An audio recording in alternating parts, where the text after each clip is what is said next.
ஒரு ஸ்போர்ட்ஸ்மேனை பாக்குறீங்க, எவ்வளவு பெரிய ஸ்போர்ட்ஸ்மேன் 40க்கு அப்புறமா is not fit for life. அவன் சம்பாதிச்சது எல்லாத்தையுமே பிசியோலஜி கொடுத்து ஹாஸ்பிட்டல் தான் கொடுத்துட்டு இருக்கான்.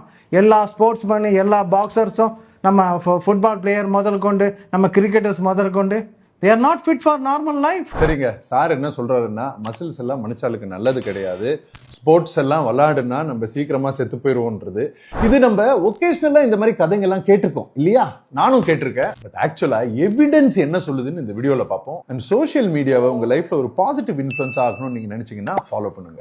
3 மேஜர் ஸ்டடி இருக்குங்க. 45,000 international athletes, national athletes, Olympians எல்லாரையும் சேர்த்து பார்த்து அவங்களோட லைஃப் எக்ஸ்பெக்டன்சி, தட் இஸ் அவங்க நார்மல் பாப்புலேஷனோட எத்தனை வருஷம் அதிகமா வாழ்றாங்கன்னு கம்பேர் பண்ணி பார்த்தா, அத்லீட்ஸ்ல இருந்தவங்க 2.8 வருஷம் மத்த பாப்புலேஷனை விட அதிகமா வாழ்ந்திருக்காங்க. சோ இந்த ஃபர்ஸ்ட் பாயிண்ட், ஒகேஷனலா இது நடந்தாலும் ஸ்போர்ட்ஸ்மேனுக்கு லைஃப் எக்ஸ்பெக்டன்சி அதிகம். ரெண்டாவது பாயிண்ட், மனுஷாளுக்கு மசில் எதுக்கு வேணும்னா, மசில் இல்லைன்னா நம்மளால மூவ் பண்ண முடியாது, பேலன்ஸ் இருக்காது, ஸ்ட்ரென்த் இருக்காது, ஹார்மோன்ஸ் நம்மளுக்கு ப்ரொடியூஸ் ஆகாது, சர்க்கரையை கண்ட்ரோல் பண்றது கஷ்டம், ஆன்டி இன்ஃப்ளமேட்டரி செல்ஸ், நிறைய ஸ்டெம் செல்ஸ் எல்லாம் ப்ரொடியூஸ் ஆகாது. மசில்ல சேட்டலைட் செல்ஸ்னு ஹீலிங் ஸ்டெம் செல்ஸ் இருக்குங்க.